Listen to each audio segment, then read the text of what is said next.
So here's the thing about Rick Grimes.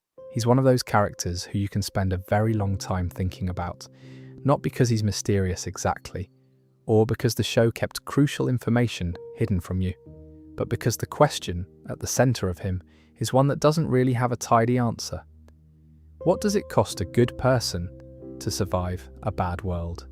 And how much of the good person are they allowed to keep? The Walking Dead spent 11 seasons, 2 spin-offs, and eventually a 6-episode miniseries trying to fully work out who Rick Grimes was. And I think it's fair to say it never completely got there.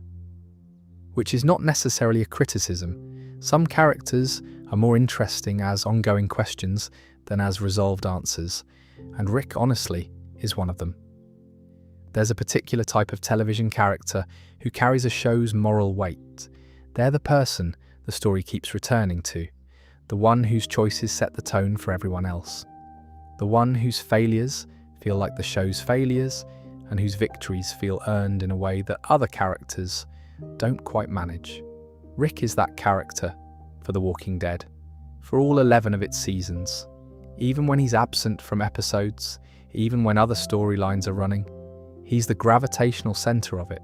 Everyone orbits him, even the people who want to leave his orbit. And yet, and this is the thing, he's also consistently one of the most frustrating people in the show. Not in a way that makes him poorly written, in a way that makes him feel recognisably human. He keeps making the same class of mistake across nearly a decade of television. Not the exact same mistake, but the same shape of it. Deciding alone when he should decide with others. Protecting people by keeping them away. Making enormous gestures, and then being pulled somewhere else before he can follow through on them. Tonight, or this afternoon, or whenever you're listening to this, we're going to wander through his whole horrid arc, slowly, without any particular rush. The coma and the horse and the phone calls, and the prison and the axe and the bridge, and the ones who live, and all of it, really. We'll take our time with the bits worth lingering on, spend a while with the moments that have a lot in them, and occasionally go on a small tangent when something interesting comes up. Because there's a lot of interesting stuff in here, and I find this particular character genuinely fascinating in a way that I don't always find main characters of shows. He's not the most complex character in The Walking Dead, if we're being honest. Negan is arguably more complex. Carol definitely is. But Rick is the most central, and centrality in a long-running show does something interesting to a character. It means every version of the thesis the show is testing gets tested on them. Rick ends up carrying all the contradictions. If you're new here and you'd like to see more of this kind of thing, long, calm wanders through the lore and character of shows we love, subscribing would be genuinely lovely. It does make a real difference to the channel. Right, let's start at the beginning, which is the only sensible place to start.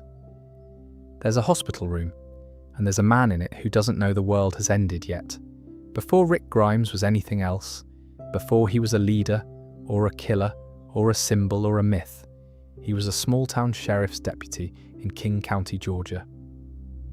And the show gives us exactly enough of that life to understand what the apocalypse would take from him, without spending so much time on it that the actual story gets delayed. The opening of the pilot is worth sitting with for a moment. We get this conversation in a parked police cruiser. Rick and his partner, Shane Walsh, they're eating burgers and talking about women, the way people do when they have the luxury of talking about nothing important. Shane thinks men and women are fundamentally different in how they approach relationships. Rick thinks that's a bit reductive. Neither of them is saying anything particularly profound. They're just talking, the way friends do when they've been friends for a long time, and the silence is comfortable enough that they feel free to fill it with nonsense. It's a good scene. Frank Darabont directed the pilot. He'd made The Shawshank Redemption and The Green Mile, so he knew something about long-form character work, and he takes his time with this conversation. Lets it breathe. You get a full sense of who these two people are in relation to each other before anything dramatic happens. They have a rhythm, They can finish each other's thoughts or comfortably cut them off. And then the radio goes off and everything moves very quickly. The thing the show establishes in those first few minutes, before Rick gets shot, is that he was someone people could depend on. Not in a dramatic, cinematic way, in an ordinary, institutional way. He shows up when the radio calls, he does the job, he tries to keep Carl safe from knowing his father was nearly killed. He tells Shane not to say anything to Laurie about the bullet vest catching it. He's protecting people from worry, even when there's legitimate reason to worry. It's a small detail, but it says something real about the person he was. Then comes the coma, which, from a storytelling perspective, is just an elegant piece of machinery. It lets the show skip the beginning of the apocalypse entirely and puts us in the same position as Rick. We wake up when he does. We don't know what's happened. We have to piece it together alongside him. He wakes up in a hospital that's been abandoned. The halls are dark. There are bodies in bags. There are handwritten warnings on doors. Someone has put "Don't open dead inside" on the cafeteria door in marker pen. Someone took the time to do that before they left, or before they couldn't. Something has happened, clearly, but what it is and how bad it got and whether there's anything left, none of that is available to him yet. And what does Rick do? He finds a gas can and starts looking for petrol. Because that's practical, that's the job. You assess the situation and you take the next reasonable step. He doesn't sit on the hospital bed and stare at the ceiling for 3 days processing his grief, which would be a very understandable response. He gets moving. The flowers. He finds wilting flowers outside his hospital room with a card from Shane. That's how he knows someone knew he was there and came back for him, at least at the beginning. It's a quiet detail that the show plants and doesn't draw attention to, but it tells you something about the timeline.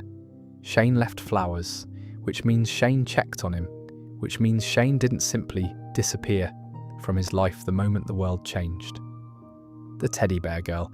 If you've seen the pilot, you know the one. Rick walks through a car park near the hospital, hears something, looks around a car and sees a small child from behind. She's walking slowly, picking up a stuffed rabbit. He approaches, calling to her. When she turns around, the right side of her face has been mostly eaten away. She's a walker. She is, by any definition, dead and dangerous. Rick shoots her in the head immediately, clean. And here's what I always think about that scene. He hesitates before he approaches, but he doesn't hesitate when he shoots. The training kicks in. Whatever emotional response would have been appropriate, and seeing a dead child is obviously appropriate cause for a significant emotional response. It doesn't slow him down. He acts. That's who Rick Grimes was from the very first scene that really told us who Rick Grimes was. He was someone built by training and circumstance to act rather than freeze. And for a long time, in the zombie apocalypse, that's an enormous advantage. It's also, eventually, the thing that creates most of his problems. There's something the show understands about people trained for emergency response, police, paramedics, military, which is that the training doesn't just give you skills, it gives you a structure for moments when structure would otherwise be absent. Rick in the apocalypse is someone who always has the next step. Even when the step is wrong, there's a step. And having a step when everyone else has stopped is what makes you a leader, whether you want to be one or not.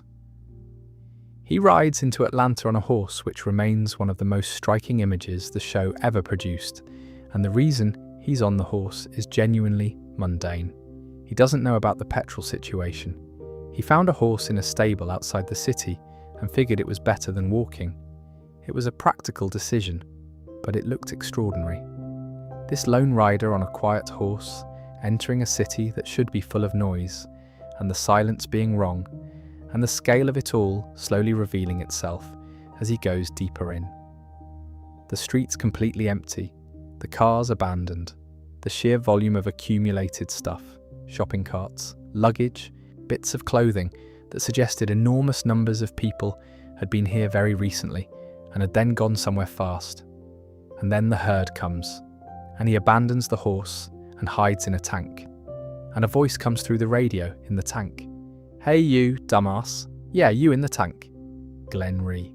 The show's first real relationship, really.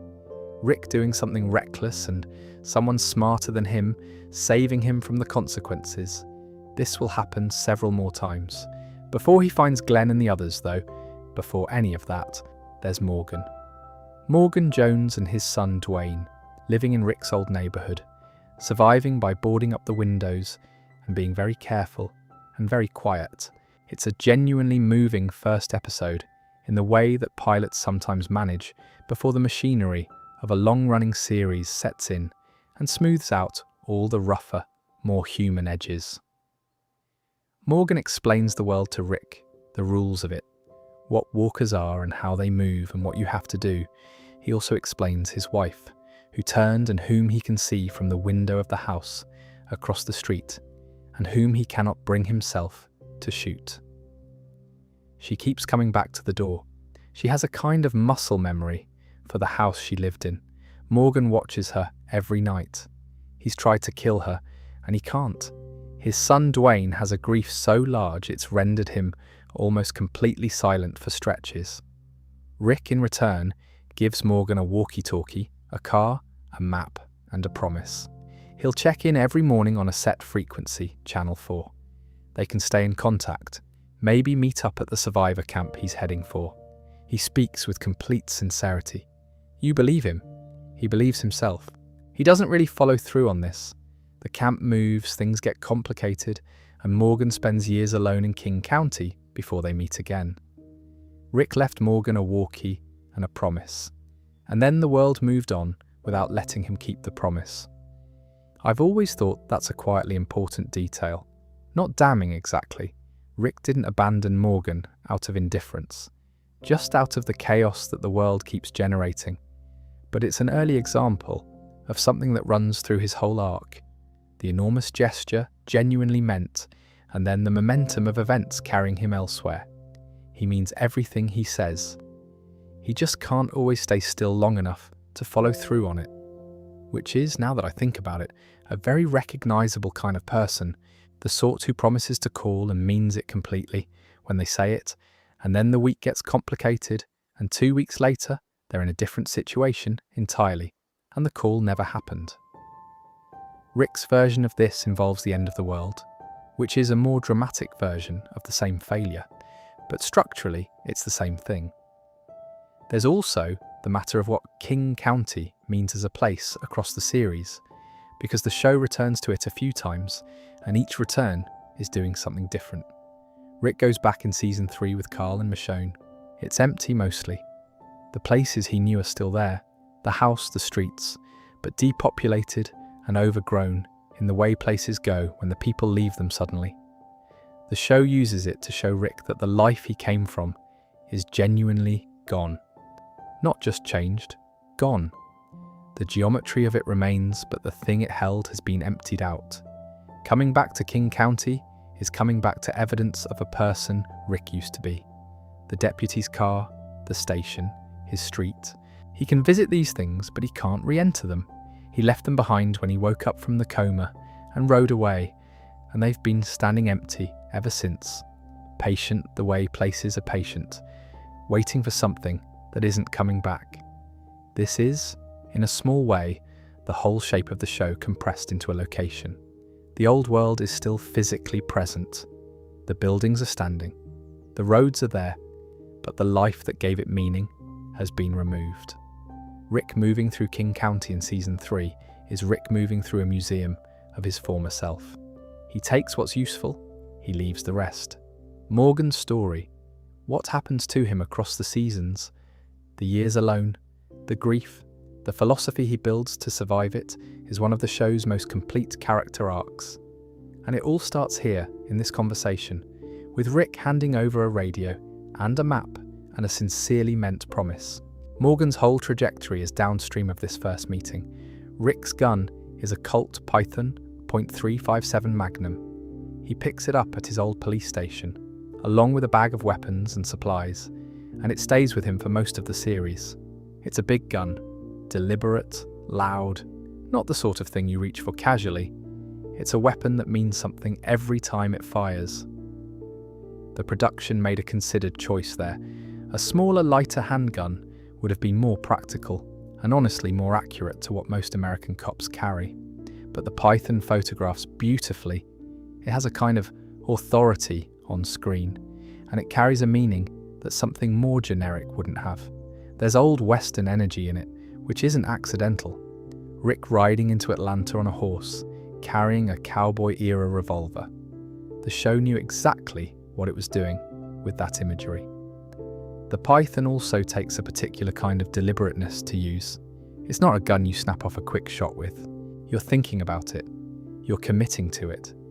In a way that's very Rick. He's not impulsive with violence, at least not in the early seasons. He considers, he decides, he acts. The gun suited him. What I find genuinely interesting about the moment he picks it up is what he doesn't take. His badge is on his desk in the station. He looks at it. He doesn't put it on. He takes the gun, leaves the badge, and walks back out into a world where the badge doesn't mean anything anymore. That's a good piece of writing. No one says anything about it. There's no moment of reflection where Rick thinks about what the badge represents.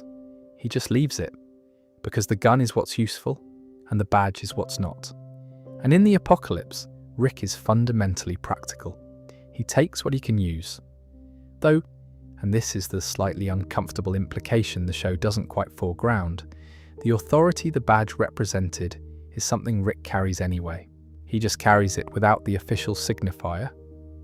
He decides who's in charge because he decides that, not because anyone has elected him or because there's an institution backing the claim. The gun comes with him.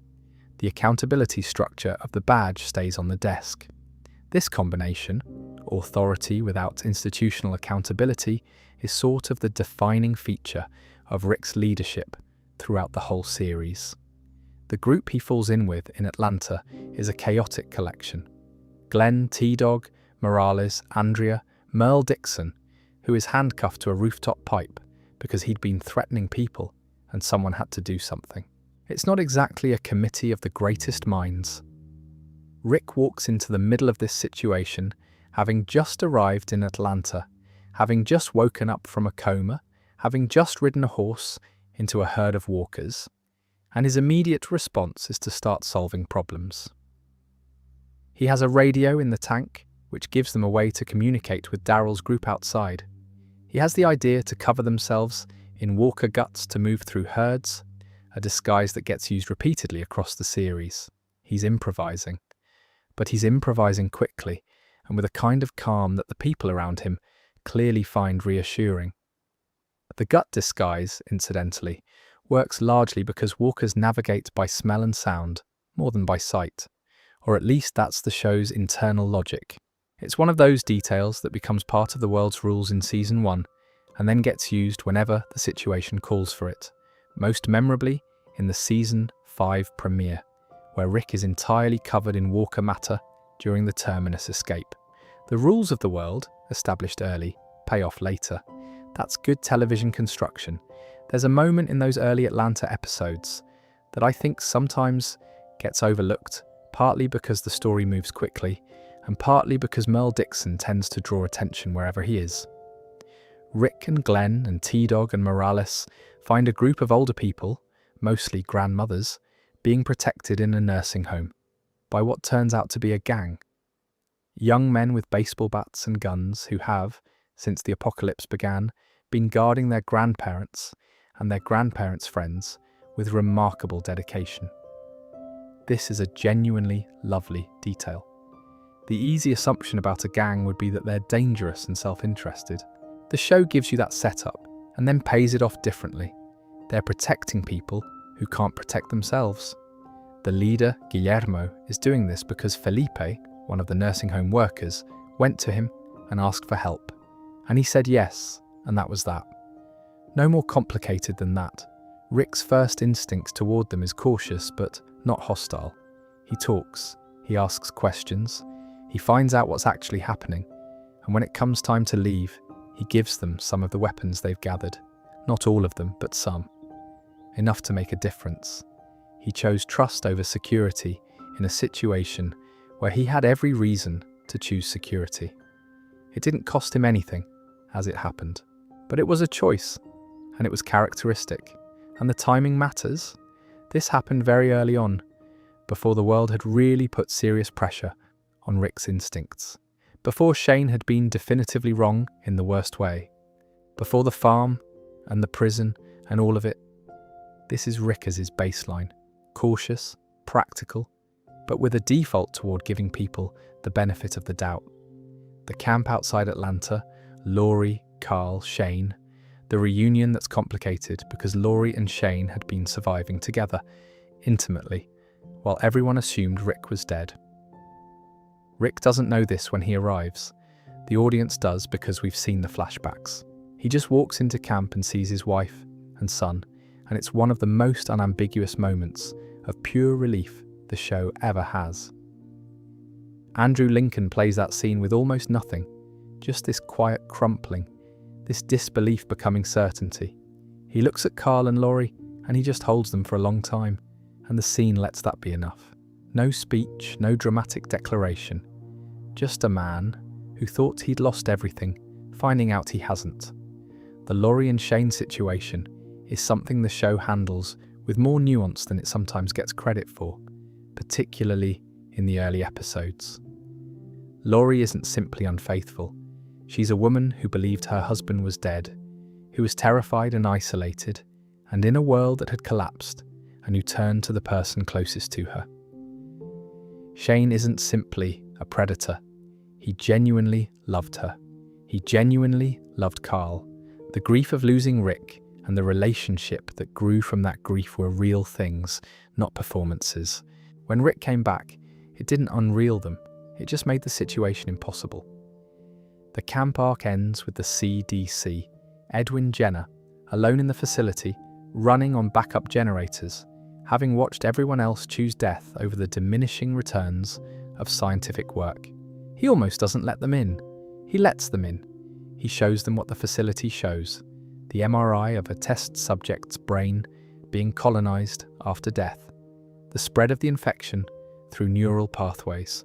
He shows them what they are now, the camp attack, the walkers coming in overnight while everyone slept, while the men were meeting away from the group, is the first major test of who Rick is in a crisis. He responds to screaming by immediately running toward it with a gun. He doesn't stand still and assess, he moves. After the attack, the camp's faith in Rick is essentially established. He made hard calls quickly. He was where he needed to be. The fact that people died anyway, Amy, Ed, others, doesn't shake the community's sense of him as capable, because the alternative was that more people would have died, and everyone understands this. Leadership in the apocalypse is partly about willingness to be where the dying is happening, and Rick is always willing to be there. Shane, watching this, is calibrating. He's been the de facto leader since the beginning. He made the decisions, he kept Laurie and Carl safe, he held things together. Rick's arrival, and Rick's almost instinctive assumption of the leadership role, is something Shane manages through gritted teeth in these early episodes. He understands that Rick is better at it than him, in the specific way that Rick's approach commands loyalty rather than just compliance. Shane can make people do things. Rick makes people want to do things. That difference matters, and Shane knows it, and it's part of why the Shane situation becomes what it becomes. There's a conversation near the end of the CDC arc, in the elevator or just outside it, where Jenna whispers something in Rick's ear. The audience doesn't hear it until much later in season 2. What Jenna told Rick was that everyone is already infected. That death, regardless of cause, results in reanimation. That the bite doesn't turn you. It kills you through infection, and then you are always going to turn. Laurie's death is, in retrospect, one of the most significant things the show ever did to Rick. Not because she was the love of his life, in any uncomplicated sense, but because their relationship was already broken when she died, and her death meant the break could never be addressed. They never got to fight it out properly. They never got to whatever would have come after the fight. The marriage was in trouble before the apocalypse. The opening conversation in the pilot, about Rick feeling like Laurie accused him of not caring about his family, tells you that. And then he was shot and comatose, and she thought he was dead. and then Shane. And then Rick came back, and the world had already moved on without him. Laurie spent a lot of season 2 feeling guilty and managing the fallout of her choices and being honest with Rick in ways that were uncomfortable rather than comforting. There are people who found Laurie frustrating as a character, and I understand that reaction. She made some genuinely baffling decisions across the first 2 seasons. But I think the frustration sometimes obscures what the show was actually doing with her, which was depicting a woman in an impossible situation, trying to survive it with imperfect information and imperfect judgment, like most people do. Her decision to tell Rick about the pregnancy, and her uncertainty about whose baby it was, and her processing of that uncertainty. It's messy in a way that feels recognisably human rather than written. Rick's grief after she dies is so large, partly because the relationship was unresolved. They'd been working towards something, toward either repairing what was broken or finding a way to end it clearly, and neither happened. She just died, and all the conversations they hadn't had, all the things that hadn't been settled between them, went with her. The phone calls are partly Rick trying to close a loop that the world closed for him before he was ready. Rick carries this. He doesn't tell the group for a long time. He decides, unilaterally, that they don't need to know yet, which is, depending on how you look at it, either protective or controlling. He made a decision about what information the people around him were entitled to. He decided they weren't ready for it. And it's worth sitting with what this says about Rick's conception of leadership. He doesn't believe in collective ownership of difficult truths. He believes in protected people, people who are shielded from what's unbearable until he decides they can bear it. This is, at various points, actually the correct call. There are things people can't know and function. And it's also, at other points, a habit of mind that treats the people around him as subjects rather than partners. The Herschel relationship is useful here because it shows what Rick's leadership looks like when it's at its best. Herschel is older. Herschel has his own wisdom and his own moral framework, and Rick genuinely defers to it. He asks Herschel's advice. He tells Herschel things he doesn't tell anyone else. In the season 4 sick ward sequences, Herschel walking into danger with his crutch and his soup, Rick giving him the gun quietly at the door. That's 2 people who trust each other completely, operating as equals, even though one of them is nominally the leader. It's a glimpse of what Rick's leadership could be if he extended that trust more broadly. That's a very early example of something that becomes a defining characteristic. Rick gathering information and deciding alone what to do with it. Sometimes that's the right call, sometimes it isn't, but it's never really a democratic process, even when he later tries to make it one. The Python eventually passes to Judith, and I think that's one of the show's quieter and more satisfying bits of continuity. Rick's iconic weapon ends up with his daughter, who wasn't even born when he picked it up in that police station.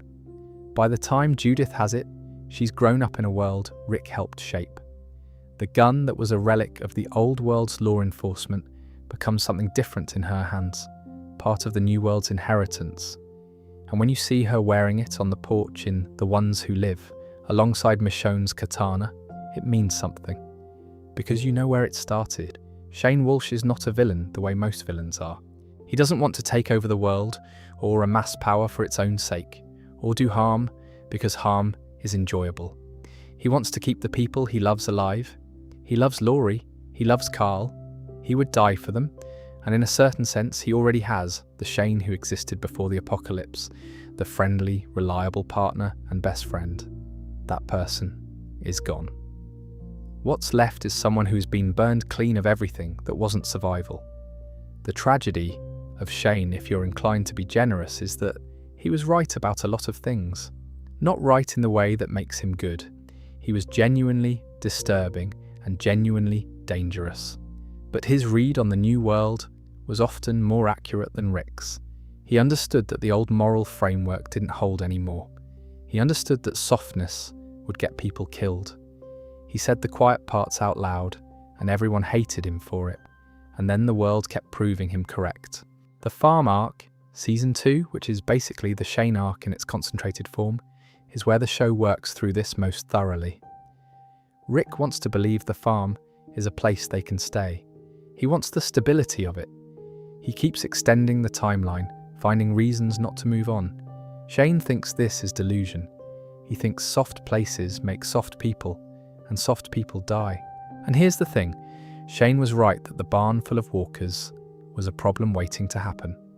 He was right that the survivors were getting comfortable in a way that was going to cost them. He was wrong about almost every individual decision he made in response to that correct diagnosis. Otis. This is the one that really draws the line. Shane and Otis are sent to a medical supply school to find equipment for the surgery Carl needs after being accidentally shot. They find the equipment, they're surrounded by walkers on the way out, and they're not both going to make it. Shane shoots Otis in the leg and leaves him to draw the walkers while he escapes with the supplies. Otis dies horribly. Carl lives. Rick would never have done this. Or, and this is the genuinely uncomfortable part, Rick would never have done this in that way, in that moment. But ask yourself, if Rick had been the one trapped with Otis, and the maths were the same, and Carl was going to die too, what would Rick actually have done? The show raises the question and then walks past it quite quickly, because Rick himself doesn't have to answer it at that point. Shane does. Shane makes the choice and lives with it. The interesting thing is how Shane lives with it. He shaves his head because Otis grabbed it during the struggle, and he has a chunk missing. He erases the physical evidence of what happened, but he can't erase the knowledge. And watching Shane carry that knowledge, while still absolutely certain he made the right call, is one of the more uncomfortable performances in the early series. Rick knows what happened with Otis eventually. He knows about Laurie. He knows somewhere underneath everything that Shane has been operating by a different set of rules since day one. The confrontation between them has been building since the middle of season 1, and it finally arrives, fully, in a field at night in the season 2 finale. Shane has been engineering a situation where Rick has to fight him or die. He takes Rick to the field under the pretense of transferring a prisoner. He's going to kill Rick. He's going to tell the others walkers got him. He's going to protect Laurie and Carl by removing the complication that Rick represents. This is Shane's logic at its absolute endpoint, and it's coherent within its own framework. If you accept Shane's premises that Laurie and Carl are the priority above all else, that the world has no room for sentiment, that threats must be eliminated, then killing Rick is the correct decision. It's just that most people don't want to live inside a worldview where killing your best friend is ever the correct decision. Rick stabs him. Shane reanimates and Carl shoots him. That moment, Carl shooting his father's best friend, his surrogate father, for the months he thought Rick was dead, is one of the heaviest things the show ever asked of Carl Grimes. And the show doesn't skip past it. It sits in it a bit. Carl has now killed a person. Not a walker, a man.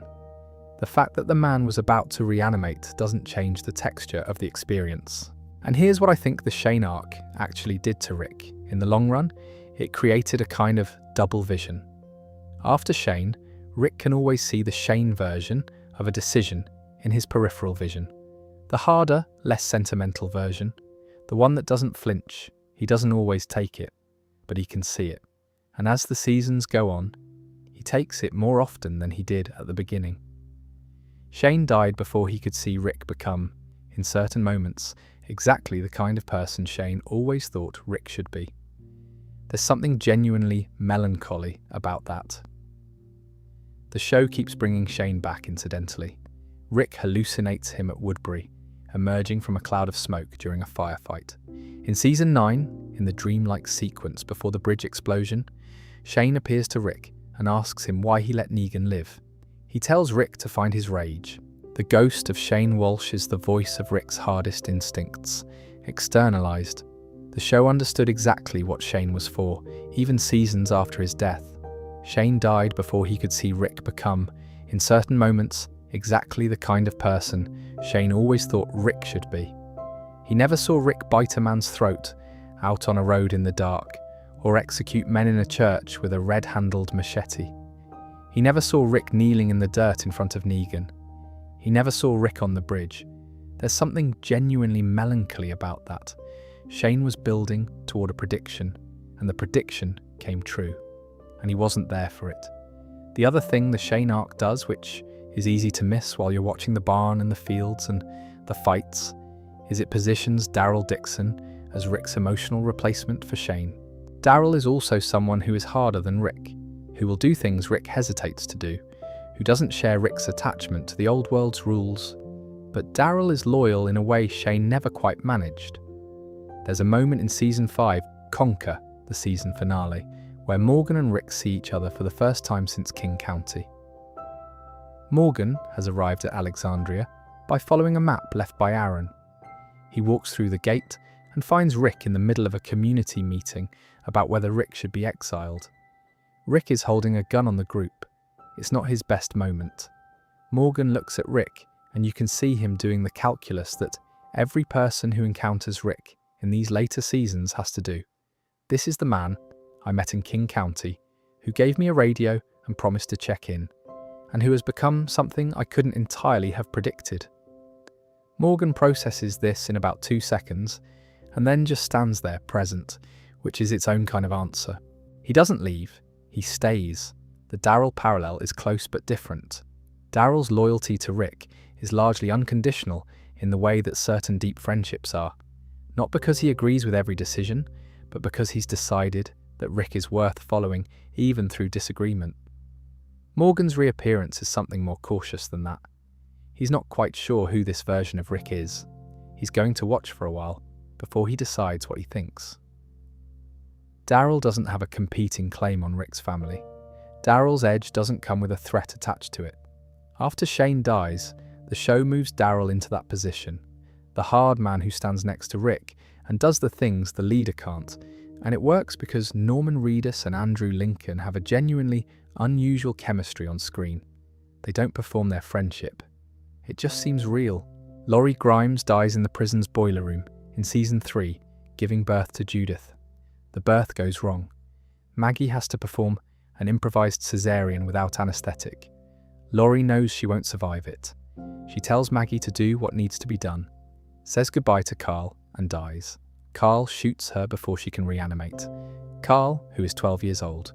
Rick's response when he finds out is one of the most raw things Andrew Lincoln does in the whole series. He collapses.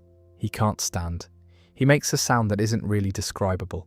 The group stands around him, not knowing what to do because there isn't anything to do, and the camera holds on it long enough that it becomes genuinely uncomfortable to watch, which is the correct response to someone losing their spouse. A few days later, the prison phone rings. Rick answers it. A woman on the other end says her group is somewhere safe. She says she'll think about whether Rick and his people can join them. She'll call back. She calls back. Other voices come through. Amy, who was Andrea's sister and died in the first season. Jim, who was bitten at the camp. Jackie, who chose to stay in the CDC. All people who died, all sounding calm and peaceful, speaking of a safe place. Then Laurie, and at some point Rick hears his own wife's voice, and it becomes clear, slowly, that these are not real phone calls. He's been talking to the people his mind needed to conjure because the grief was too large to process directly. Laurie, through whatever part of his brain is running this particular production, tells him to take care of Carl and Judith, to put down the phone, to be present for what's actually in front of him. I've always thought this was one of the most honest things the series ever did with grief. Not because hallucinated phone calls from dead spouses are a realistic depiction of bereavement. They're not for most people, but because the emotional logic of it is completely sound. Rick needed Laurie to tell him to keep going, so his mind gave him Laurie telling him to keep going. And rather than dramatizing this as a supernatural event or a mystery to be solved, the show just lets it be what it is, a man finding a way to survive his own grief. The fun detail, if fun is the right word, which it probably isn't, is that the phone calls came from the comic book. In the source material, it's handled slightly differently and perhaps a bit more clinically. The show leaned into the ambiguity more. There are moments, watching Rick talk into the receiver, where you genuinely aren't sure whether the show wants you to think something supernatural is happening or not. It doesn't quite close the door, and for a show that is quite definitive about most things, that small deliberate ambiguity is rather lovely. What happens after the phone calls is Rick farming, which is another underrated piece of character writing. He finds seeds somewhere, he plants things in the prison yard, he puts down the python for long stretches of time. He grows vegetables and tends them and is, in some provisional and strange way, at peace. This matters because it shows that Rick's aggression and Rick's capacity for violence aren't a permanent state. They're a response to circumstances. When the circumstances ease, he eases. He doesn't lie awake fantasizing about conflict. He gardens. He'd probably be quite content to garden indefinitely if the world would let him. The world, obviously, doesn't let him.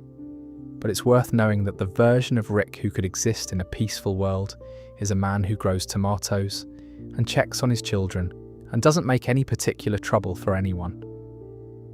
He's in there, he just keeps getting pushed aside by necessity. Judith, named in the end after Daryl's suggestion of Lil Ass-Kicker, failing to gain consensus, after Carl tried to name her after dead women from the group. Sophia, Amy, Jackie, Carol, which is awkward because Carol was alive.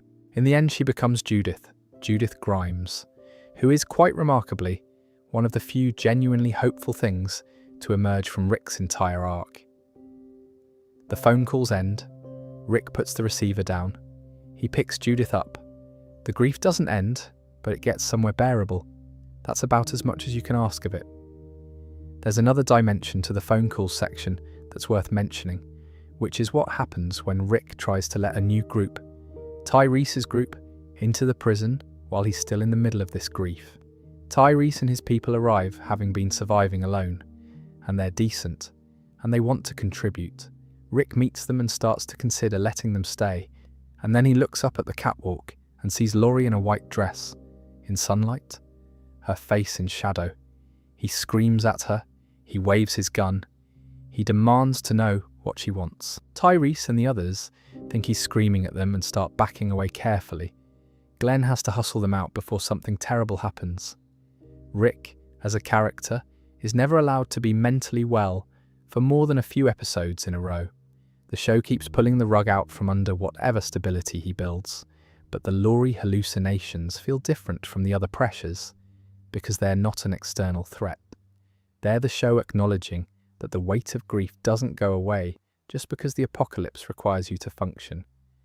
Rick is simultaneously the most capable and the most broken person in the prison in Season 3. Both things are fully true at the same time, and the show holds them in balance rather than choosing one over the other. Season 2 finale. The farm is burning. The herd has come through, and there's nothing to do but run. The survivors scatter and eventually regroup on a highway, and Rick, exhausted and covered in what you probably don't want to think about too closely, delivers a speech. He's just killed Shane. He's just watched everything they'd built at the farm collapse in a matter of hours. He's been carrying Jenna's secret about the infection for months. He tells them the secret now. He tells them Shane attacked him, and he defended himself, and Shane is dead.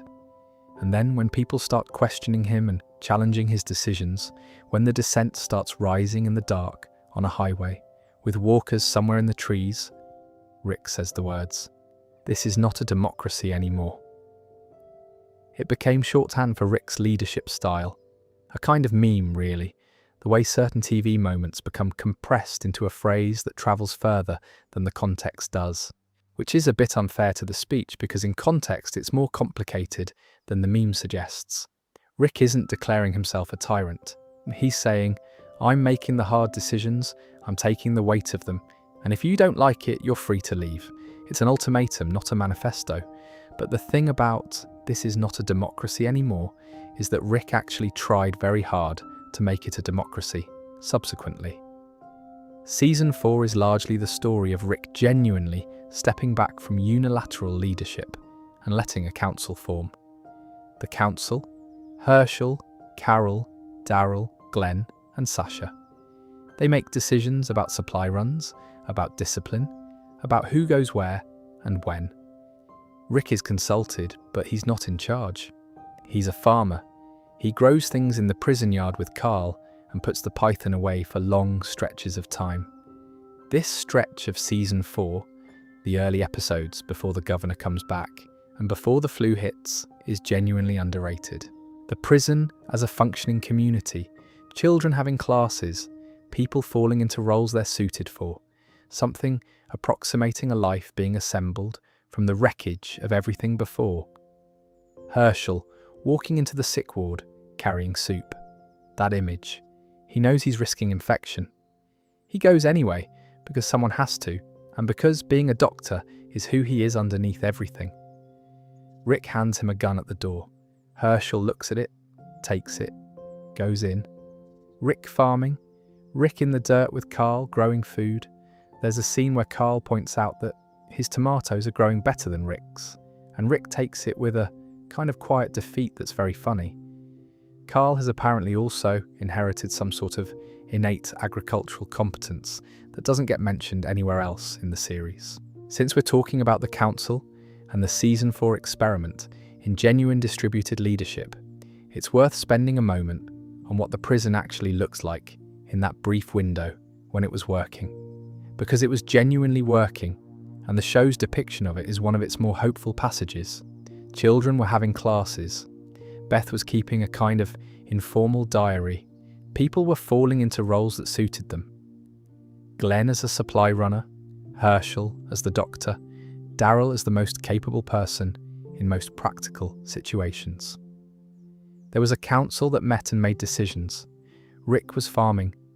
There's a scene that I think about sometimes, from Infected, Season 4, Episode 2.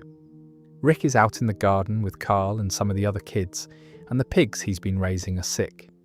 It becomes clear that the animals have the same virus that's killing people inside. Rick has to slaughter the pigs to keep the infection from spreading. He does it himself, efficiently, quietly. Then Carl asks if he can have his gun back. Rick had taken it away as part of the peace of the prison, trying to give Carl a bit of childhood back, trying to be a father in a way that doesn't require weapons. Rick thinks about it. He gives Carl the gun, and then he gets out a gun for himself too. Both of them strap on holsters side by side, father and son. The farming phase is over. The world is asking for something else again. Rick didn't argue against it or try to extend the peace artificially. He just got the guns. There's something almost tender in that scene, if tender is the right word, for a father and his teenage son arming themselves in a prison yard. It's an acknowledgement that Rick knows exactly what's coming and is choosing to be ready for it, rather than pretending the choice isn't there. The council experiment ends, eventually, because the governor comes back and destroys everything. But before that, there's the flu, and there's Carol. Carol had been quietly teaching the children to use knives behind Rick's back and without council approval. He finds out. He confronts her. And then Karen and David, two sick people, are found burnt, killed before the flu could spread further, in theory. Carol admits she did it. She thought it was necessary. Rick banishes her, alone, without a full council discussion, without consulting Herschel or Daryl or anyone else. He makes a unilateral decision while the council still technically exists, exiles a member of the group, and tells Daryl after the fact. This is the most revealing thing about Rick's relationship with collective decision-making. He believes in it, genuinely, as an abstract principle. And then a situation arrives where he's certain about what needs to happen, and the council process would take time and might arrive at a different answer, and he just acts, because he's Rick, and he was always going to act. Daryl's response when Rick tells him is controlled but clearly angry, not at the decision exactly. Reasonable people could disagree about whether banishing Carol was right, but at the process. At being presented with a fait accompli, the Rick Grimes problem, distilled into a single scene, He genuinely wants to share power. He just can't stop himself from using it alone when it feels necessary. And it always feels necessary eventually. And talking a bit about what that cost looks like when it's fully realised, there's a Season 3 episode called Clear that sits slightly outside this section's timeline, but belongs here thematically. It's Rick, Michonne and Carl going back to King County to find weapons, and the detour that takes them to Morgan. Morgan, when they find him, has descended. He's been alone for years. He's covered his apartment and the surrounding buildings in traps and warnings, scrawled writing on every surface, cleared the streets. He's alive and functional in a narrow technical sense. He's not well. His son Dwayne turned, and Morgan couldn't shoot him, and Dwayne bit Jenny, Morgan's undead wife, who Morgan had already failed to shoot. And now Morgan carries both of those losses in a silence that's taken over most of the space where a person used to be. Rick tries to get through to him. Morgan says something that I think about fairly often in the context of Rick's arc. You will be torn apart by teeth or bullets, you and your boy. He's not threatening Rick. He's telling him what he sees when he looks at what Rick is. Someone who will not survive what's coming, because the world grinds everyone down eventually. Rick doesn't accept this. He never does. We don't die is almost a mantra for certain stretches of the show, but Clear sits in the series as a reminder that the cost of Rick's path is legible in the person Morgan became. Morgan survived. Rick survived. They're both still here, and they both paid for it differently. Philip Blake Vissier, the governor, is not the most frightening antagonist the series ever produced, but he might be the most instructive one. The Claimers were a philosophy with men attached to it. Negan was a system of control that had become its own logic, but the governor is recognisably a person who made choices, and you can trace the choices from beginning to end, and you can see exactly where the line is between this person is doing what's necessary and this person has lost themselves. He had a daughter. She turned. He kept her alive in his apartment, feeding walkers through the opening, believing, or at least performing the belief, that she was still in there somewhere. That decision, to not let go, is the seed of everything else the governor becomes. The people in Woodbury are safe and fed and protected because Philip Blake built a system to keep them that way. The arena, the heads in tanks, the violence directed outward, all of that is downstream of a man who decided that his grief was more important than reality, and then built an entire community around that decision. The negotiation scene in Season 3. Rick and the governor in an abandoned warehouse, sitting across a table, trying to find some version of terms. Rick proposes splitting the territory. The prison takes east of the river, Woodbury takes west. Two communities leave each other alone. It's a reasonable proposal. The governor laughs at it. After the meeting, the governor makes Rick a private offer. Hand over Michonne, and everyone else is safe. Woodbury will leave the prison alone. No attack. The price is one person. Rick tells Herschel about this. He's considering it. This is one of the genuinely uncomfortable moments in Rick's whole arc, and the show doesn't soft pedal it. Herschel listens to the plan. He doesn't immediately tell Rick he's wrong. He asks Rick how he's going to look Michonne in the eye, knowing what he was going to do. Rick doesn't have a clean answer. He can't go through with it. He goes to Michonne and tells her the truth about the governor's offer. She doesn't get the chance to respond the way you might expect, because events overtake the conversation, but the fact that Rick told her is the important part. He made a choice to not trade her, and he made it before he had to, which is more than the calculus of necessity requires. The governor arc ends in Season 4 with a tank coming through the prison fence. Herschel is beheaded in front of the group. The prison falls. Rick and Carl in the aftermath. Walking roads, finding an empty house. Rick is badly injured from the fight. He's been beaten severely, and he barely stays conscious. Carl is furious and terrified and performing competence because someone has to. He finds a house with food in it. He drags Rick inside. He stands outside and kills walkers by himself with a handgun he's getting better at using. There's a scene where Carl sits beside Rick's unconscious body and says things he probably doesn't entirely mean. That he'd be fine if Rick died, that he doesn't need him, that everything has always been Rick's fault. He says it to an unconscious man who can't respond, which is exactly the kind of thing you say when the grief and the fear are enormous and the only available target is the person you love most. Rick wakes up making a sound that Carl initially thinks means he's turning. Carl raises his gun. He can't pull the trigger. He breaks down crying. And then Rick opens his eyes and says Carl, and Carl just absolutely loses it. In relief, in love, in the uncomplicated need for his father to still be there. The governor, at his end, was a man who couldn't let go of the thing he'd lost, and built an entire destructive apparatus to protect that refusal. Rick, at his end with the governor, nearly did the same thing, nearly decided that protecting his particular people was worth sacrificing someone else, and then chose differently at the last moment. Nearly is doing a lot of work there, but nearly is still different from all the way. The Claimers. Season 4, End. A group of men led by a man called Joe, who have built a code of conduct around the idea of possession. What you claim is yours, and anyone who violates that is subject to punishment. It's a functional system in its brutal way. They survive because their rules are clear and consistently enforced. They're also tracking Rick. Joe had been in a house near the suburbs, and Rick had been hiding under the bed, and Joe's group came through, and Rick killed one of them quietly and escaped. Joe knows this. He's been following the trail. He has Daryl because Daryl crossed paths with the Claimers and didn't know about Rick's history with them. The confrontation on the road, in the dark, is one of the most genuinely frightening scenes in the series.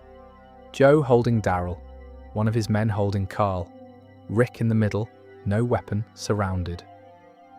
Joe tells Rick what's going to happen. Rick has heard this kind of thing before. He's been in situations where violence was being promised, and he's found a way out of most of them through cleverness, or negotiation, or luck. There is no clever way out of this one. So Rick does something that surprises even Joe. He headbutts Joe, and when Joe goes to grab him, Rick bites him in the throat and holds on. Joe dies. The others are dealt with. Daryl handles some of it. Rick handles the rest in a state that isn't quite rage and isn't quite calm, but is something in between. The absence of hesitation. After. Rick sits covered in blood that isn't his, and Daryl sits next to him. And Rick says, "What?" And Daryl says nothing. Because there's nothing to say. What Rick did was the only available option, and it was also something that most people can't do, and both of those things are simultaneously true. Then the group reaches terminus, then the boxcar, then season 4 ends. And before the boxcar, there's a moment where Rick, in the dark with Carl, after everything that happened on the road, says the thing. We are the walking dead. He's adapting a line from the comic books, Robert Kirkman's script, landing in the show a few seasons after it appeared on the page. It's one of those cases where the adaptation actually improves on the source, or at least matches it, because the context the show built around it makes it mean more. What does it mean? Not what it sounds like at first. He's not saying they're dead, or that they've become the monsters, or that the distinction between survivor and walker has collapsed. He's saying, we carry death. We've been shaped by it. Every decision we make, every relationship we have, every morning we wake up, all of it is downstream of death and loss and violence, and there's no version of us that isn't shaped by that anymore. We are what the world made us, and the world made us out of grief and necessity, and that's not a tragedy. That's just what's true. Rick saying it felt like an acceptance, not a defeat. Like he'd finally stopped pretending that the person he was before the coma was still the operative version. The season 4 finale is still, by the way, one of the most satisfying endings the show ever produced. Since we're talking about season 4, it's worth mentioning the terminus setup as a piece of television construction. There's also the matter of what season 4's dispersal does to the show's storytelling, which is something worth sitting with because it was a genuine creative risk. The show's central conceit, Rick is the protagonist. Everything orbits him. Got suspended for several episodes. Rick himself is barely present in episodes like Still, Daryl and Beth, and Inmates, various people looking for each other, and Claimed, Rick hiding under a bed while strangers move through a house above him. Claimed is actually a remarkable episode in this context. Rick is alone, injured, barely functional, hiding under a bed while Joe's men, the future claimers, search the house.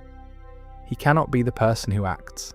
He has to wait and be still and survive by being invisible rather than by being the most capable person in the room. At one point, a man lies down on the bed directly above him and goes to sleep. Rick is inches away. He has to wait. This is Rick stripped of every advantage he usually has. The group, the plan, the authority, the capability. He's just a man hiding under a bed hoping not to be found. And he manages it, barely, by strangling the man who comes downstairs and slipping out the back. But the episode's lesson, that Rick without his structure is as vulnerable as anyone else, is one the show makes with unusual directness. It connects to something the claimers represent as a group. Men who've built a code of conduct around possession and enforcement, but who are also just surviving, also just frightened, also just looking for something stable in an unstable world.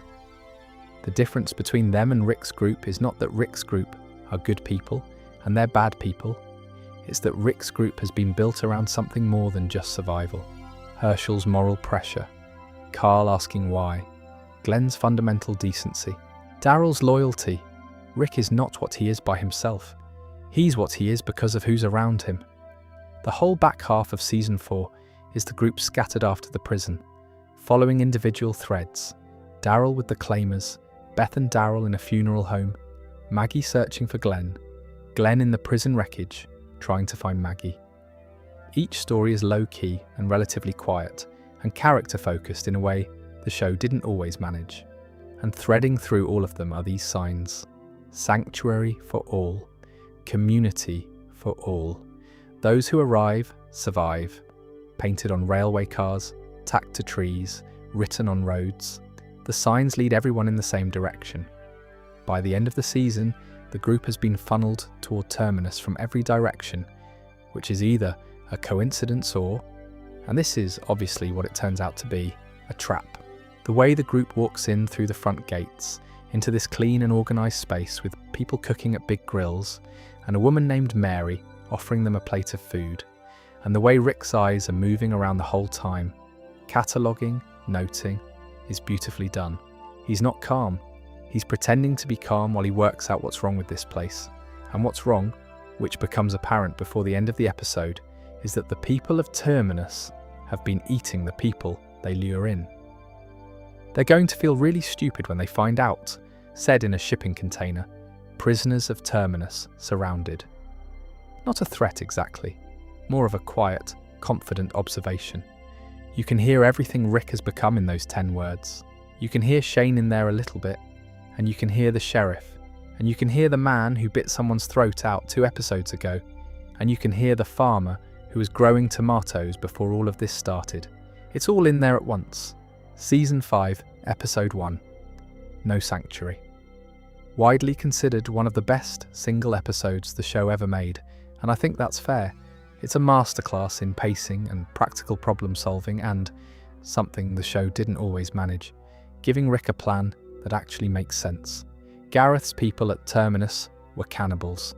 This is established efficiently and without ceremony in the premiere. The Terminus residents had, at some earlier point, been victims themselves. The signs around the compound reference a time before they became what they became. The show gestures at the tragedy of that without excusing it or spending too long on it, which is the right call. Rick's plan was to take the weapons he'd buried outside the compound before they were captured, come back in over the fence and fight. It's a good plan. It's the kind of plan that works if everything goes right, and you're willing to be very violent. Rick was absolutely willing to be very violent. The plan worked about 60% as intended, and the other 40% was Carol driving a car filled with fireworks into a propane tank at the fence and blowing a section of it open. Rick adapted immediately, didn't miss a beat, found Carol's intervention useful rather than disruptive, and kept moving. Carol Pelletier had, since being exiled, become someone who could drive a car full of explosives into a fence without particularly breaking a sweat. She'd also killed a sick woman who was threatening the group, covered herself in Walker guts as camouflage, and generally become someone quite different from the quiet woman who was trying to survive an abusive husband back in Season 1. The banishment, in retrospect, accelerated something in her. Rick's reunion with Daryl after the prison, his reunion with Carol, his reunion with Carl and Judith, not knowing Judith had survived, breaking down when he sees her. These are the moments that remind you what he's actually fighting for. Then Gareth and the promise. Gareth and some of his people escape Terminus and follow the group. They find the church, they start eating Bob's leg, which Bob, infected and finding the whole thing grimly funny, points out to them. They've eaten tainted meat. Dead man's leg. You idiots, Bob's final contribution to the story, essentially. Before all of this, at Terminus, Rick had made Gareth a specific promise. He said he was going to find him and kill him, and he pointed at a red-handled machete on his pack and said that was the weapon he was going to use. Rick finds Gareth in the church, uses the red-handled machete, said he would, and he did. This moment is worth dwelling on because it's one of the purest examples of Rick's follow-through being total and unambiguous. There are no negotiations. There's no, you can still choose differently. There's just the conclusion of a promise made to a man who wasn't going to stop being dangerous. Herschel looks horrified. So does Maggie. So does Glenn. This version of Rick, efficient, deliberate, carrying out a sentence he delivered himself, is difficult to be around if you've retained most of your pre-apocalypse moral sensibilities, which is getting harder every season. The Season 5 premiere has a scene that I think gets undersold relative to the more visceral moments. After the escape from Terminus as the chaos is settling, Rick wants to go back and finish the job. He wants to kill the remaining Terminus residents. Carol has already done significant damage with the car and the explosives. There are survivors. Rick wants to go back and make sure. The others don't want to, Tyrese especially. They've found each other, they're alive, they want to move. Rick has to be talked out of going back, and he's talked out of it not because he's convinced it's unnecessary, but because the group as a collective won't go with him. This is a rare instance of the group actually overriding Rick's instinct, and it matters because it turns out Rick was right. The Terminus survivors track them and have to be dealt with anyway. In the church, with the red-handled machete, as promised, the show's logic keeps returning to this point. Rick's harder, more uncompromising instincts tend to be strategically sound even when they're morally uncomfortable. It's the foundation of a trust in him that is also, in certain lights, a kind of complicity. Rick in Season 5 is almost uncomfortably good at this. He's become exactly what the world required, and there's a quiet discomfort in him about that. Not guilt exactly, but a kind of awareness. He knows what he is now. He's made his peace with it. That doesn't mean it's entirely comfortable. The accent, incidentally, gets stronger. Andrew Lincoln leaning into it. And there's a whole storyline in Season 5 about getting to Washington, D.C., Abraham's mission, driven by Eugene's claim that he knows the cause of the outbreak and can develop a fix. The group joins the mission partly because it gives them direction, and direction is what survivors need when they don't have a destination. Eugene turns out to have been lying. There's a genuinely gutting scene where he confesses this outside a broken-down fire engine in the middle of nowhere. He's not a scientist. He invented the mission because he was scared and alone and needed people to protect him. The road to Washington is itself interesting as a piece of Season 5 storytelling because it's the show briefly entertaining the idea that there might be a destination, not just somewhere safe but a specific, meaningful objective. Eugene's claim that he's a scientist with a genetic solution to the outbreak gave the show and the characters something to aim at. Direction is what you need when you've lost your home. The group that travels north is a different configuration than earlier seasons.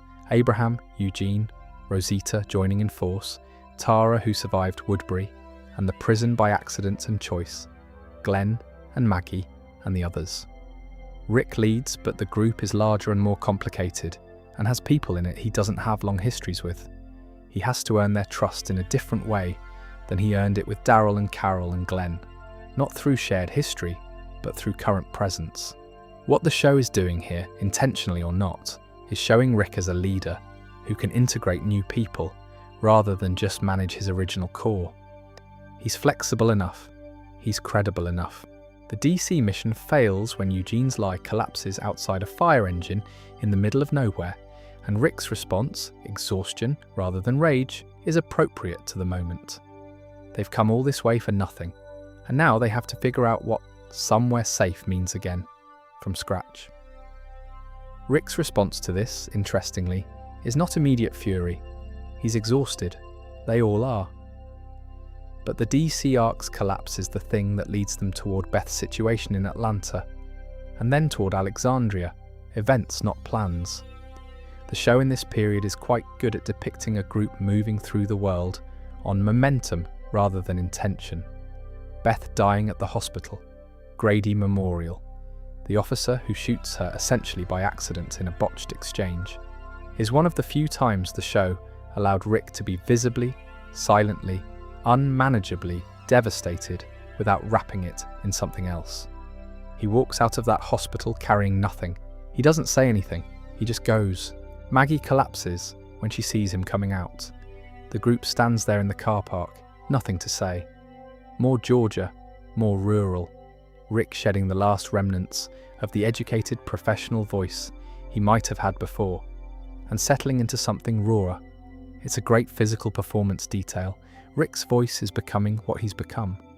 The Alexandria safe zone looks like someone pressed pause on 2012 and then forgot to come back for a few years. Intact houses, running water from solar-powered pumps, a community with rules and governance and people who have been protected enough to still be recognizably the people they were before. Rick walks in through the gates and his face does something complicated. It's relief and suspicion in almost equal measure, because he's been surviving long enough that safety looks like a trap, or if not a trap, a vulnerability, a soft place. And soft places, as Shane always said, Shane who is dead, but whose voice is still audible in Rick's choices, soft places make soft people. He and Daryl and the others spend the first few days in Alexandria, essentially casing it. Not quite planning a takeover, but not planning a takeover either. Rick admits this to Laurie, to Michonne I mean, which is an interesting slip to make, and the show doesn't flag it, just lets it sit. He says that if the Alexandrians can't protect themselves, they'll take it over, for their own protection and everyone else's. He says this the way you'd say a reasonable thing about a neutral topic, which is something. Deanna Monroe, the former Ohio congresswoman who runs Alexandria, is one of the better supporting characters from this era. She's not naive. She's made hard choices to get where she is, but she's still operating with a framework built around the idea that civilization has rules worth protecting, and Rick's presence, and what Rick represents, is a genuine challenge to that framework. The Jesse Anderson situation. Rick develops feelings for a woman in Alexandria whose husband, Pete, is abusive to their family. This complicates things because Rick's protective instincts and his personal interest are running in the same direction at the same time, which makes it difficult to know which one is driving any given decision. He eventually pulls a gun in the middle of Alexandria during a confrontation with Pete, in front of everyone, waving it around, making a speech about how the people inside these walls don't know what's out there and don't know how to defend themselves, and things need to change. The community holds a meeting about Rick after this, whether to exile him. Deanna is considering it. The Wolves are an interesting antagonist in the context of the larger series because they're not a community with a competing interest. They're a philosophy. They believe the world belongs to the dead, and the living are the aberration. They've been moving from place to place, systematically luring walkers towards settlements using horns and noise, then hitting those settlements with machetes in coordinated attacks. They're not trying to survive in the conventional sense, they're trying to accelerate something. Rick's response to the wolf attack is everything his instincts have been pointing toward since he arrived at Alexandria. Decisive, brutal, correct. He kills multiple attackers in the street and on the road and doesn't hesitate. The Alexandrians who see him do this are, in some cases, genuinely frightened by what they're seeing. Not of the wolves, of Rick, of what Rick looks like when he does what he's trained himself to do. Morgan, arriving at exactly this moment, watches Rick move through the attack and sees both things clearly. Rick is saving these people, and Rick is something that frightens them. Morgan and Rick, standing at the gate after it's over, don't say much. There's nothing to say. The world just demonstrated again that Rick's capabilities are exactly what Alexandria needed, and also something Alexandria isn't sure it wants inside its walls permanently. The tension between those two things runs through the rest of Alexandria's story. Then the wolves attack. And the wolves, a group of people who believe the world belongs to the dead and the living are in the way, hit Alexandria with machetes and car bombs. They are absolutely brutal, and they expose in about 30 minutes every weakness in Alexandria's defences. Rick's instinct to arm everyone and train everyone, which everyone had been resisting as too aggressive and unnecessary, was correct. His instinct that the outside world was going to come through the walls eventually was correct. His instinct that the people of Alexandria were not prepared was correct. The show does this repeatedly in the Alexandria arc. Rick's paranoid, controlling instincts are validated by events, and that validation is doing a lot of work because it allows Rick's methods to seem like wisdom in retrospect, even when they were alarming in the moment. It's a bit of a narrative cheat, honestly, but it's a consistent one. Morgan comes back. This is significant. Morgan, who we met in the very first episode with his walkie-talkie, who Rick left behind, and who spent years alone in King County, descending into a particular kind of madness before pulling himself out of it. He's found a philosophy now, a commitment to not killing, taught to him by a man called Eastman. He believes all life is precious. Morgan's return is the show introducing a genuine philosophical counterweight to Rick's approach. The particular philosophy Morgan has developed, that all life is precious, that killing is always a cost, that a way can be found, is one he holds on to through most of his Alexandria arc. Even when the situation seems to argue against it, he keeps a wolf alive in a cell beneath Alexandria. He argues for the preservation of people who have done terrible things. He is in many ways the show's most sustained attempt to think through what it would actually mean to hold on to pacifist principles in a world that keeps asking you to abandon them. Rick and Morgan's scenes together are some of the best in this period, partly because they're two people who genuinely care about each other and who are genuinely in irreconcilable disagreement. Not performed irreconcilability for drama, actual disagreement about what morality requires in this world. Morgan thinks Rick's pragmatism will eventually eat him entirely. Rick thinks Morgan's principles will get people killed. They're both right about each other in certain ways, which makes the disagreement honest rather than tidy. Not a villain, not someone wrong exactly, just someone operating by a completely different set of premises.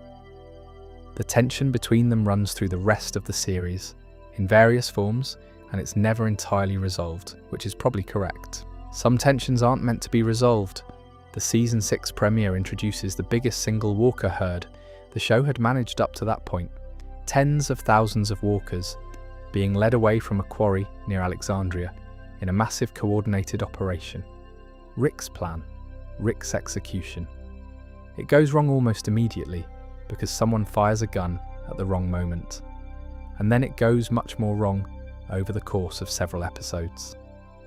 Glenn's dumpster fake-out happens here, which is a separate conversation entirely. But the herd arc establishes something important. Rick's plans are often genuinely good plans. They fail not because he's wrong, but because the world has too many variables and he can't control all of them, and he keeps assuming he can. Season 7, Episode 1. The most watched episode in years. Also the most dreaded, by a portion of the audience who'd read the comics and knew what was coming, and by another portion who'd been waiting through an entire Season 6 cliffhanger to find out who died. The answer is Abraham Ford. First, a baseball bat wrapped in barbed wire called Lucille, held by a man named Negan, who had spent most of Season 6 being spoken about in tones of absolute dread without being seen. Jeffrey Dean Morgan steps out of the RV, does something between a speech and a stand-up set, and then kills Abraham. And then Daryl throws a punch, because that's what Daryl does, and then Negan kills Glenn. Glenn's death is one of the most difficult sequences the show ever produced. It's graphic and prolonged, and it doesn't look away. Maggie, who is pregnant, has to watch.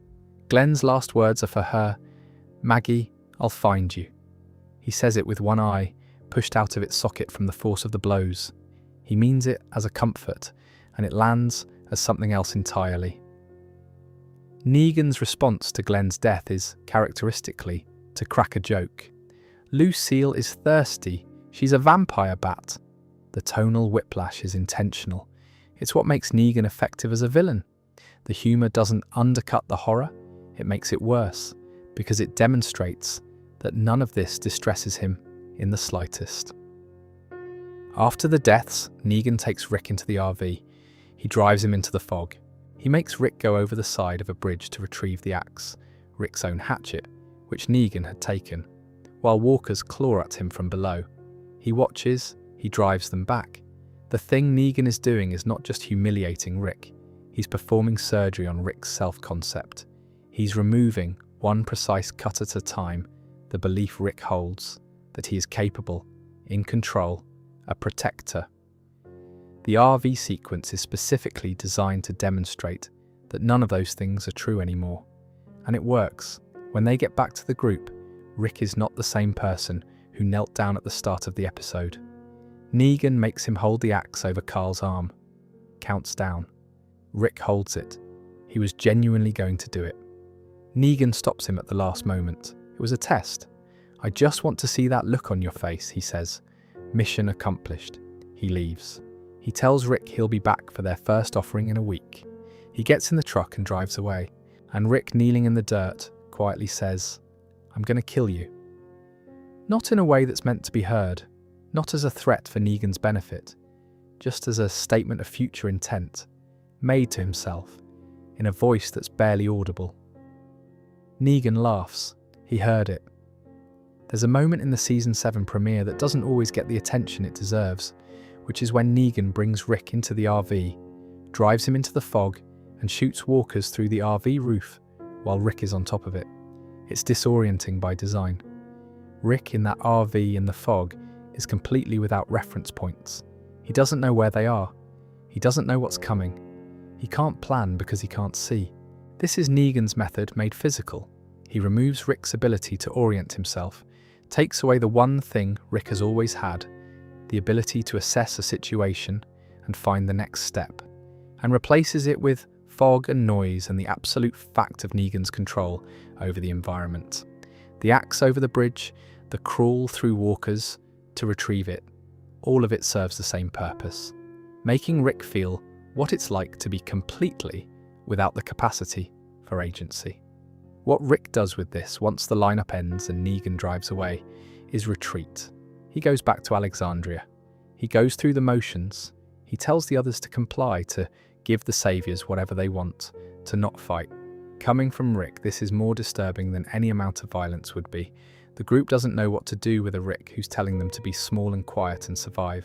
Some of them, Rosita, Daryl, he can't do it. Others, Carl, Michonne, eventually, follow Rick's lead even when they hate the lead. It takes time.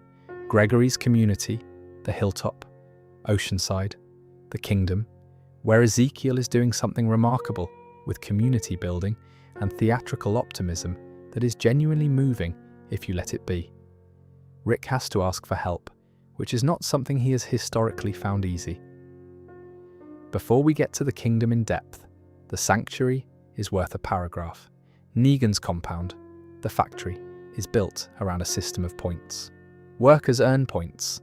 Points buy food and shelter. People who disobey lose points. People who disobey badly enough end up with their faces burned with an iron. Negan has built a feudal economy from scratch and convinced hundreds of people to live inside it, and most of them aren't even trying to leave. This is one of the things that makes Negan a more interesting villain than the governor in some respects.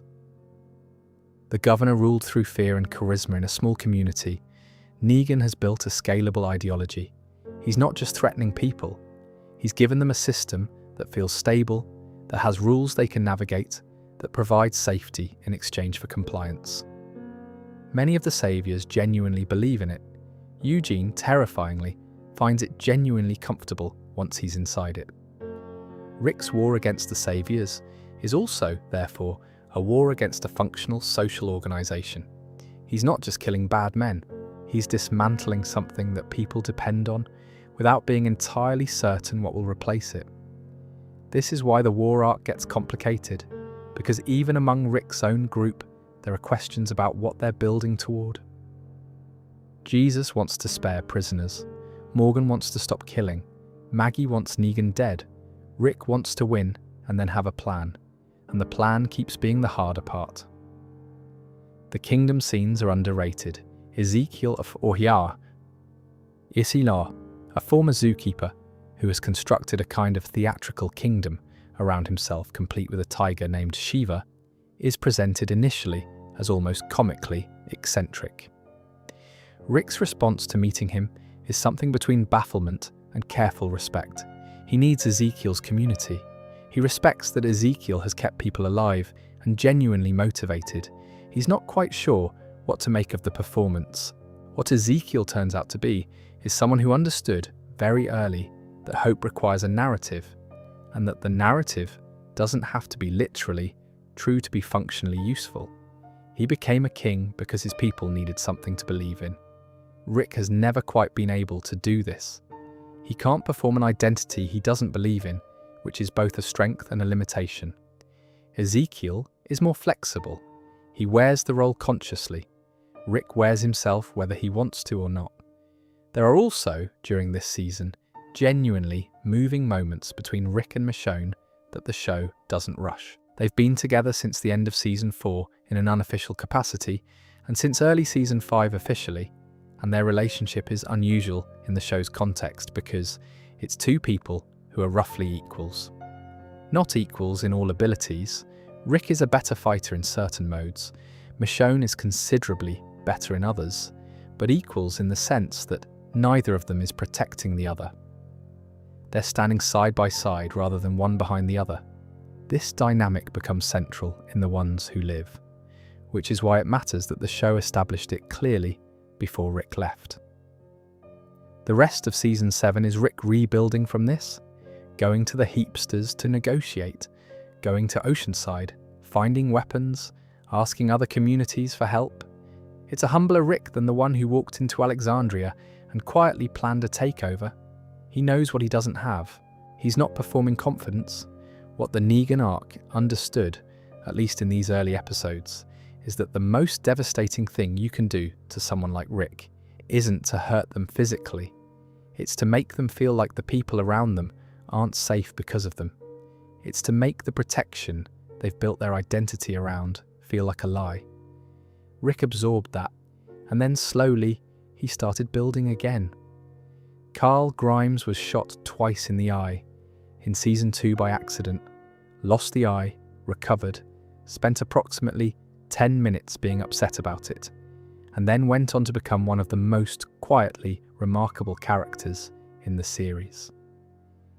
He grew up in the apocalypse in the most literal way possible.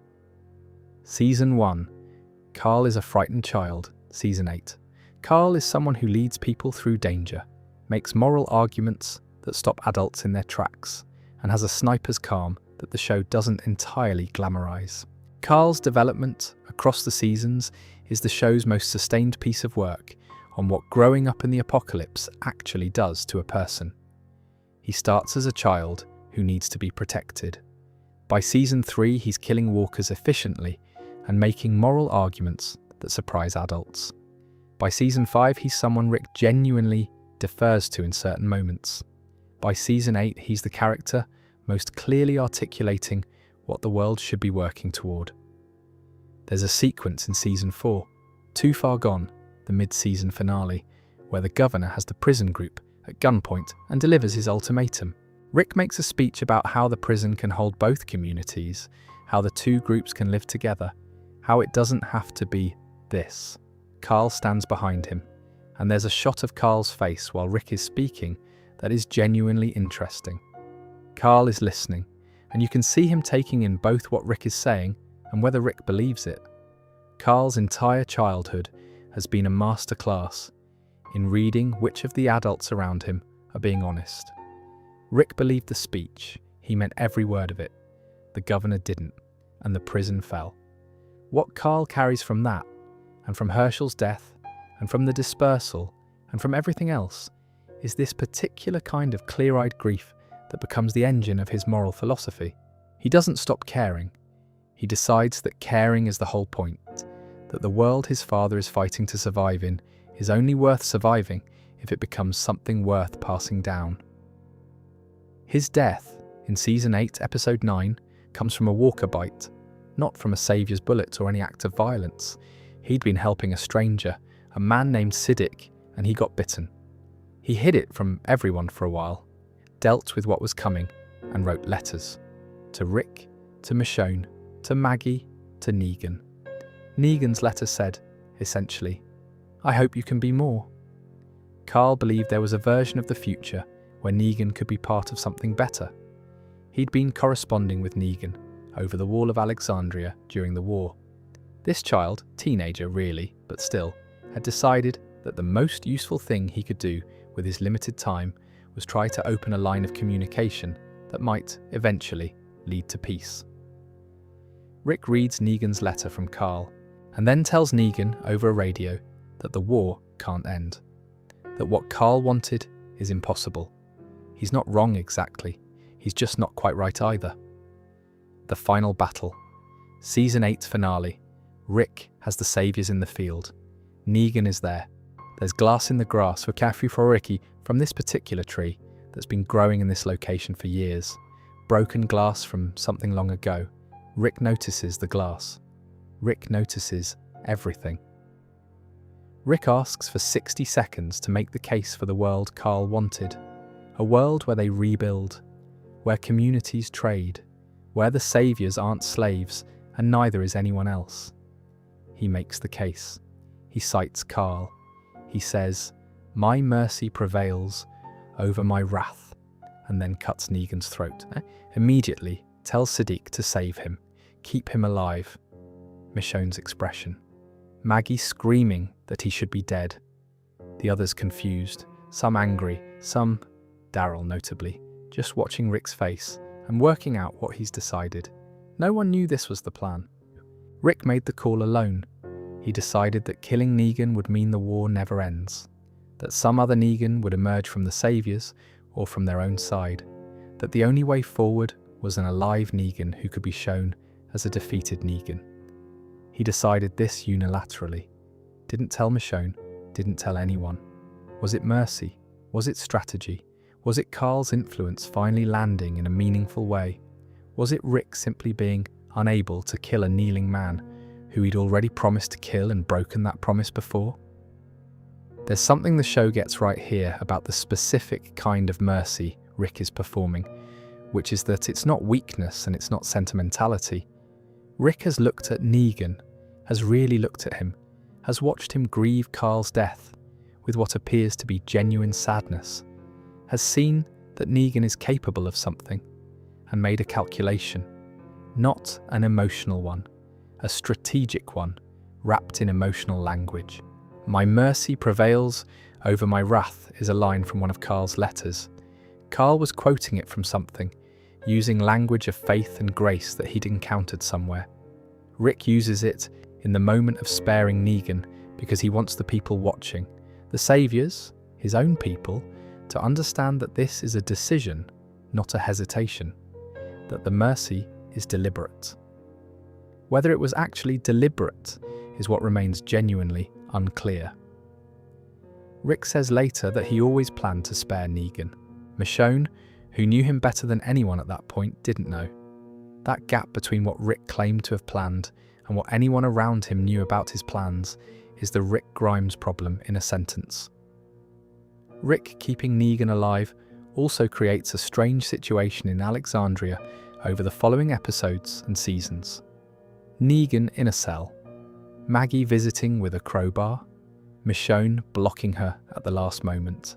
The question of whether Rick's mercy serves the future or just serves Rick's need to believe he can choose differently than his worst self is one the show asks and doesn't fully answer. Negan in the cell is Rick's most deliberate attempt to prove that something can be changed rather than killed, that the world can be built differently if you're willing to hold something painful at its heart. Whether it works, whether keeping Negan alive is actually wiser than killing him, is left deliberately open. The show presents it as mercy and transformation, as Rick choosing a future over revenge, and there's genuine truth to that reading. Carl's death clearly moved something in Rick, cracked open a particular certainty, but Maggie's fury is also not presented as wrong. She'd watched Glenn die. She'd been pregnant and had her husband beaten to death in front of her by this specific man. Asking her to accept that he's now a prisoner in a cell because Rick decided on mercy is asking a great deal. The show acknowledges that. It doesn't smooth it over. Maggie is furious for seasons after this, legitimately. The Rick Grimes problem, in its sharpest form, is right here. A decision that might be right, that is probably right, strategically, made alone, without consultation, in the name of values Rick decided to hold on behalf of everyone. The benevolent dictatorship problem. The best decisions and the worst processes are often the same decision. Season 9. Angela Kang had taken over as showrunner. The show felt different almost immediately, more interested in character, less interested in spectacle for its own sake. The sets were cleaner. The performances had more room to breathe. The world felt, for the first time in a few seasons, like a place where people were actually trying to build something, rather than just surviving. It's been about 18 months since the Negan situation. Communities are working together on a bridge, actual infrastructure, a bridge across the river that would allow trade and travel between Alexandria and the hilltop and the kingdom. Rick is overseeing it, and he's good at it. And there's a version of Season 9 where Rick spends several seasons being exactly this, a leader in a world that's actually becoming something. Episode 5. What comes after? The title is doing a lot of work. A herd comes from a different direction than expected. Rick's horse panics, genuinely panics, bolts, throws him, and Rick lands on a concrete structure, impaled through his side on a rebar spike. He's conscious enough to pull himself off of it, which is a scene that is deeply unpleasant to watch. He gets back on the horse, he rides, he goes in and out of consciousness, he hallucinates. The hallucinations in What Comes After are structured as a series of conversations Rick needs to have, and the show is quite deliberate about the order. Shane first, the most aggressive of his ghosts, the voice of his hardest instincts, asking him to account for his choices. Shane doesn't comfort him. Shane challenges him, the way Shane always did, the way Rick needed. Then Herschel in the barn, peaceful, telling Rick he doesn't need to find his people because they're not lost, and neither is he. Then Sasha in the hospital, delivering the clearest statement, you're not going to find them because they're not lost, and you're not lost. Each hallucination is someone Rick failed in some sense, or lost before he could account for the relationship properly. Shane, killed by Rick's hand. Herschel couldn't protect him. Sasha, she died to save the others. The dream logic of What Comes After is Rick processing his ledger, the cost of his choices, the people who paid it, and each ghost telling him in their own register. The accounting is done. You can stop now. Wake up. There's something genuinely affecting about Herschel's cameo in particular, because Scott Wilson, who played Herschel, had died in October 2018 before the episode aired. The production filmed his cameo before his death, and it became unexpectedly a real goodbye, from Herschel to Rick within the story, and from Scott Wilson to the audience outside it. The peaceful quality of that scene, the barn, the sunlight, Herschel smiling, carries a weight the original script probably didn't quite plan for, grief leaking in from outside the fiction and making the fiction more true. He leads the herd to the bridge. Both herds, actually. They've converged. There's no way to divert them. There's a crate of dynamite on the bridge. For the construction project, Rick has his gun. He shoots the dynamite. The bridge explodes. The herds are destroyed. Rick, standing on the bridge, is caught in the blast. There's a quality to Rick's final moments on the bridge that the show earns through the dreamlike sequences. Shane's question, Herschel's peace, Sasha's clarity, because what those sequences are doing is letting Rick arrive at the bridge, having already said goodbye to the people he's lost. He's not afraid. He's not trying to survive this particular situation. He's seen something clearly, maybe for the first time in the whole series. The thing that matters is not whether he lives, but whether the people crossing the bridge are safe. It's the most Rick decision he ever makes in a way, taking the weight alone, standing between his people and the thing that wants to hurt them. It's the pattern he's always operated in, just stripped to its essential form. No political calculation, no competing interests, just the bridge and the dynamite and the walkers and the people he loves watching from the shore. Daryl's grief in the episodes that follow is among the most affecting things the show produced in its later seasons. Daryl doesn't talk about it much. He's Daryl, but you see it in how he operates. He goes into the woods and stays there. Years pass and Daryl is still in those woods, still looking, still not quite accepting that Rick is gone. The friendship between Rick and Daryl is one of the few things the show built and never broke, and Daryl carrying it alone for 6 years is a quietly devastating piece of continuity. For the people watching from the riverbank, Michonne, Daryl, Maggie, Carol, Rick Grimes died on that bridge. They search for his body. They don't find it. They eventually accept what seems to be true. But Jadis, Anne, the former leader of the Heapsters, had been making arrangements with the Civic Republic military, a secretive, massive organisation that periodically collects people she identifies as high value. She calls in a favour. The helicopter picks up Rick from the riverbank. Rick Grimes disappears from the world his people knew, not into death but into something harder to define.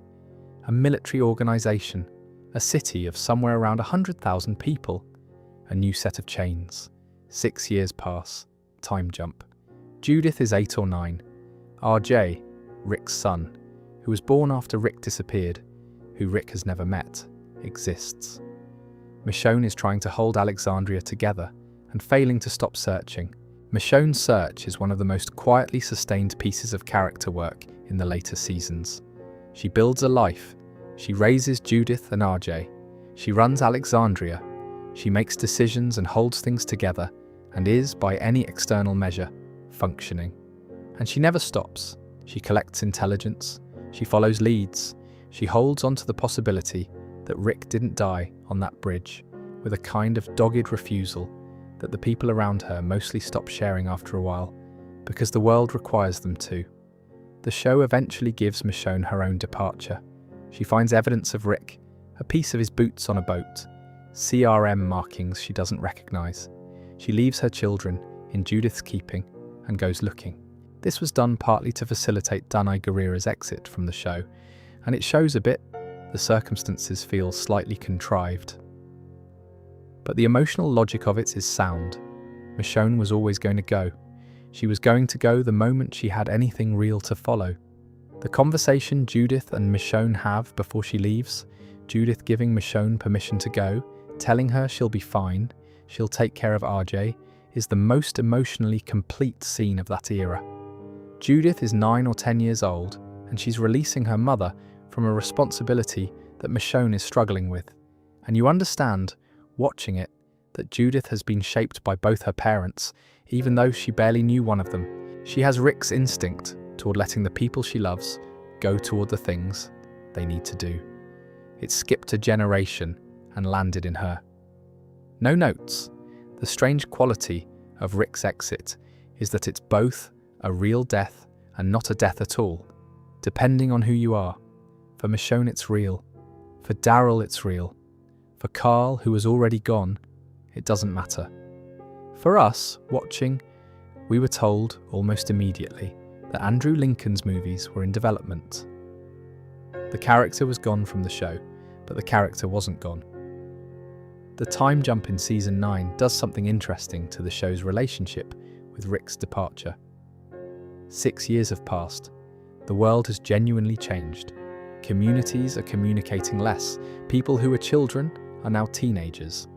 The Whisperers, a new threat, people who wear walker skins and move with the herds, are beginning to emerge. And Rick isn't there for any of it. What the time jump reveals is that the show, by season 9, had actually become an ensemble in a way it hadn't quite been before. Characters who had existed in Rick's shadow, Daryl, Carol, Michonne, are now the primary figures. The world continues. The experiment doesn't depend on any single person, which is, honestly, something the show had been trying to say for a while, and which Rick's exit allowed it to demonstrate rather than just assert. Judith is remarkable in those post-jump episodes. She's been raised on stories about her father, who she never really knew. She was a baby when he disappeared. She has his hat. She has his python. She has a version of him constructed from other people's memories, which is a different kind of knowing, but not nothing. It's a liminal space. Rick exists in it for years. The show kept going without him, and the characters kept living and dying and making choices, and Rick wasn't there for any of it. He was somewhere else, being processed by an institution, slowly becoming something new. February 2024. 6 episodes, limited series, Rick and Michonne. The Civic Republic is Philadelphia, or what's left of it, and grown from it. A city of something close to 100,000 people, the largest surviving human settlement we know of in this world. It's protected by the CRM, the Civic Republic military, which is serious, well-funded, and absolutely convinced it knows what's necessary to save humanity, including decisions about who gets to survive and who doesn't. Rick has been there for years, long enough that he's made the calculation, several times actually, that escaping isn't survivable. He tried. 3 escape attempts. The 3rd time he was caught, he was brought back, given prosthetic hand components, and told to stop. He stopped. He started becoming part of the system. By the time Michonne finds him, Rick has burned his letters to her. He's made peace in some terrible functional sense with the idea that he's never going home. He's channeled whatever is left of him into something useful. He's become good at the work. He's well regarded. He's told himself the story that this is what surviving looks like now. Michonne's arrival breaks that story open, because Rick's first instinct, immediately, reflexively, is to get her out, to send her back, to protect her by removing her from proximity to the thing he's become. He lies to the CRM about who she is. He lies to her about his state of mind. He tries to handle it alone. The show names this explicitly, and I think it's the most honest piece of character work in the whole miniseries. The thing about the ones who live as a piece of storytelling is that it has to do 2 things simultaneously. It has to be a satisfying story about Rick and Michonne, and it has to justify a 6-year absence from people who loved him. It manages the first more convincingly than the second, which is probably the right order of priorities, but worth acknowledging. The CRM as a setting is genuinely interesting. A city of nearly 100,000 people, the largest functioning human settlement we've seen in this world, built on the idea that hard choices now will make the future possible. It's a version of the governor's argument, scaled up enormously and made more sophisticated. Philip Blake thought Woodbury could survive anything if it was brutal enough. The CRM thinks humanity can survive anything if someone is willing to make the decisions that individuals wouldn't make for themselves. Rick, embedded in this organization for years, has had to decide how much of himself to give to it. The answer, by the time Michonne arrives, is most of it. He's a frontliner, he follows orders, he has a bunk and a uniform and a role. There's a character in the CRM called Thorn who functions as Rick's counterpart in the organization. Someone who came in through loss and found, as Rick did, that the CRM offered a version of purpose. Her arc mirrors Rick's in interesting ways. Both of them are capable. Both of them have been shaped by grief. Both of them have reached the CRM by giving up on something. The difference is that Thorn finds this acceptable, and Rick, at his core, doesn't. The thing Michonne's arrival breaks open in Rick is the knowledge that he'd been performing acceptance rather than feeling it. Thorn says something interesting to Rick early in The Ones Who Live. She says that giving up can be a sign of strength, that it takes character to recognize when a thing can't be done and stop trying to do it. She means this as comfort or as justification. What she's actually describing is the thing Rick most needs to be told he's wrong about. Giving up on going home isn't strength. It's the specific kind of defeat that looks like wisdom from the outside and feels like dying slowly from the inside. What the CRM does to Rick over years of captivity is worth sitting with. He goes from prisoner to participant to someone Beale is considering as a future leader. The environment is controlled, the exits are blocked, and the only available direction is inward. He can't fight his way out. He can't organize a group to resist. He can only adapt or break. He adapted. And the adaptation was thorough enough that by the time Michonne arrives, he's not performing compliance anymore. He's genuinely invested. He's built something, and something has been built in him, and neither of those things is easy to walk away from. The version of Rick who was going to find a way out is something he burned along with his letters. The miniseries understands that the hardest part of Rick's situation isn't escaping the CRM.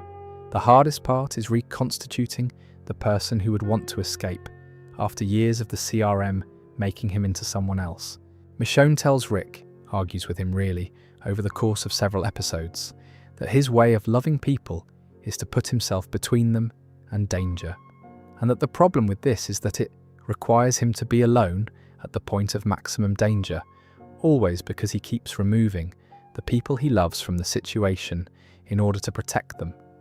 This is the Rick Grimes problem, stated in plain English by his wife. You love people by keeping them away. You decide alone. You carry the weight alone. And eventually the weight is too much and you've managed to be isolated precisely when you most needed not to be. Beale, the head of the CRM, offers Rick a version of the future he can believe in. Become a leader within the organization. Help shape what it does and where it goes. Use the influence he's built. Rick is genuinely tempted, not because Beale is right about everything. The CRM's methods include the planned elimination of large populations it considers threats, but because it's a purpose, and Rick without a purpose is genuinely rudderless. They bring it down from the inside. Rick and Michonne together, which is the important part. Not Rick with Michonne following. Not Rick directing Michonne towards safety while he handles the dangerous part alone. Together. She's not support, she is the plan in many of the most crucial moments. The plan that works is the plan that requires both of them. There's a final confrontation with Beale that I won't go into in detail because the mechanics of it are less interesting than the fact of it. Rick Grimes, who spent 11 seasons trying to protect people by becoming the person who stood between them and harm, finally won a fight by not standing alone. The ending. Judith on the porch wearing Rick's cult python and Michonne's katana, which is quite the sartorial statement. Michonne contacts her over radio. A helicopter lands. Rick and Michonne emerge. I just never wanted you to feel alone. I thought I was, but I wasn't. RJ, who Rick has never met, who has grown up on stories about his father, asks if he's the brave man from the stories. Rick and Michonne confirm it. RJ asks if he can call him Dad. Rick says yes. RJ says he knew Rick would come back. I believed it. Rick hesitates slightly before going to them. Just a moment. Because he's been gone for years and missed so much of their lives, and the gap that created is real, even if it's being closed now. That hesitation is good character work. It would have been easy to play the reunion as purely joyful. The hesitation makes it true. Does this resolve the Rick Grimes problem? Partly. He stopped doing it alone. He finally, after seasons and seasons of choosing solitude at the point of maximum need, let someone in completely, not as support staff, as a partner. He came home, his kids are alive, his people are building something, but it took a coma, a horse, a failed marriage, a murdered best friend, a baby born in a prison, a phone that rang with dead people's voices, an exile, a governor, a barbed wire bat, a bridge explosion, 6 years of captivity, and a 6-episode limited series to get there. Which is, honestly, about right for Rick Grimes. So that's Rick, or more accurately, that's one way of following the thread of him from the hospital room to the helicopter landing, pausing at the moments worth pausing at. The Rick Grimes problem was never really a flaw. It was a question the show kept asking, in different registers and with different villains and different consequences, across a very long run. What does it cost a good person to survive a bad world? How much of yourself are you allowed to keep? When does the thing you became in order to protect people become a thing that harms them? There are other ways to frame it. You could say the Rick Grimes problem is a leadership problem. A man who believes in democracy and keeps overriding it, who wants to share the weight and keeps picking it back up alone. That's true. You could say it's a trauma problem. A man who was hurt deeply enough and often enough that he stopped trusting the world to hold anything carefully, so he started holding everything himself. That's also true. Or you could say, and this is the reading I keep coming back to, that Rick's problem is actually a love problem.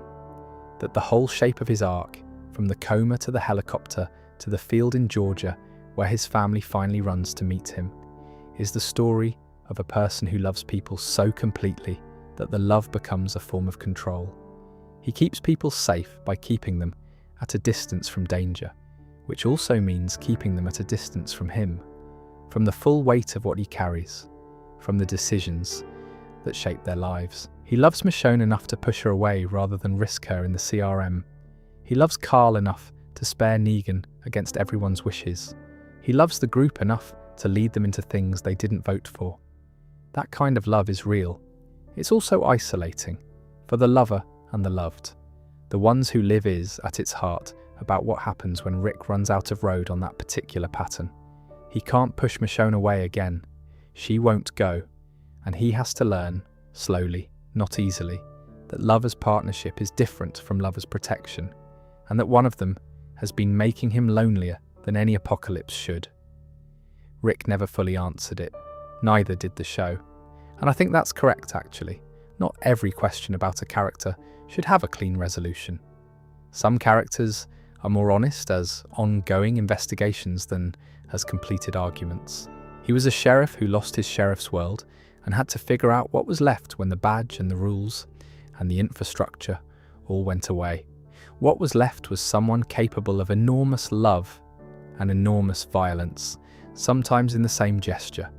Someone who kept choosing to lead when he would have preferred to be led, who kept choosing to carry weight when he would have preferred to share it, who kept arriving at the same lesson about solitude and connection and having to relearn it every few seasons at great cost. He got there, in the end. Or he got somewhere, which might be the same thing. Now, talking a little bit about the broader universe, because Rick doesn't exist only in the main series, Fear the Walking Dead ran for 8 seasons, alongside and after the main show. The Walking Dead World Beyond explored the CRM as an institution. Dead City brought Maggie and Negan to New York. Daryl Dixon took Daryl to France, which is a sentence that would have sounded deranged in Season 1.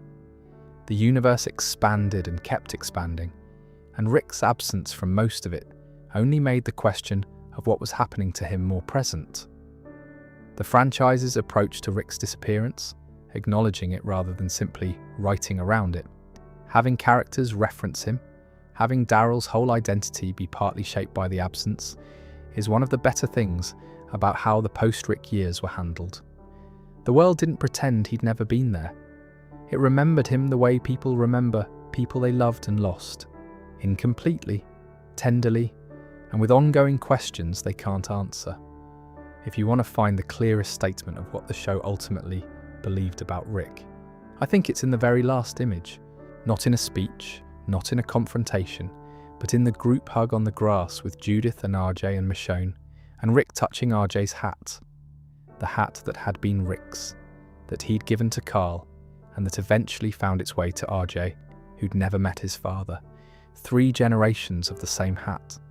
The same gesture of inheritance, passed down through absence. Rick hesitates before going to them. Just a beat. He's been gone so long and missed so much of their lives, and built so much of his current self around the absence of them. Coming home means dismantling the armour. And armour, once you've been wearing it long enough, starts to feel like skin. That hesitation is honest. It says, I know this might be harder than it looks. And then he goes anyway. Because that's also Rick Grimes. The Walking Dead is a long show. 11 seasons and spin-offs, and a universe that's still expanding. A lot of it is inconsistent. Some of it is genuinely great, and a fair amount of it is somewhere in the middle. But Rick Grimes, as a piece of character work sustained across that length of time, across different showrunners and different writers and different network pressures, and a real-world pandemic that interrupted production, is something that deserves more credit than it sometimes gets. Andrew Lincoln played the same character across 9 seasons and made it feel like the character was actually aging and changing and being shaped, rather than just being written differently. That's a hard thing to do. He did it. Since we're here, the show also gave us Rick's father briefly in The Ones Who Live. Not as a character, but as a memory. Rick describes being 7 years old and seeing the family's crops burning through a kitchen window. He was terrified and couldn't move. His father came in from outside, half burned, and told him, "You don't need to be scared. It's just the burning. The flames are protecting the plants for the next harvest. It may look like the end of the world. It's really just the beginning." His father was certain and steady, and that certainty was enough to make Rick calm. Everything was okay. The harvest that year was the best it ever was. Rick tells this story on a helicopter flight, not quite knowing why it's coming up at that particular moment. But the story is doing something important. It's Rick locating the origin of his own steadiness. The calm he projects in crisis situations, the thing that makes people follow him, the thing Negan was trying to destroy in the lineup, the thing the CRM has been trying to use, it comes from somewhere. It comes from a man half burned in a field, telling his son the fire was the beginning, not the end. Rick Grimes was always going to be the person who walked toward the thing that was on fire rather than away from it. He learned it very young. He never unlearned it. And in the end, after the coma and the horse and all of it, he walked back to his children through a field, having burned down part of the organisation that was holding him, and the harvest was, eventually, pretty good. The horse. The badge left on the desk. The python. The walkie-talkie Morgan never stopped listening on. The phone calls from the dead. Carl's hat passing down. The bridge. The field. These images stay with you if you've spent any time with this show. They accumulate into something. And what they accumulate into, I think, is a portrait of a person who kept trying to do right by the world, even when the world kept making right very difficult to locate. If you've made it this far, sleeping or nearly there, or just settling in for the night, I hope the wander was good company. There's more Walking Dead lore where this came from, plenty of threads to pull on when you're ready for them. Thanks for being here. Take care of yourselves.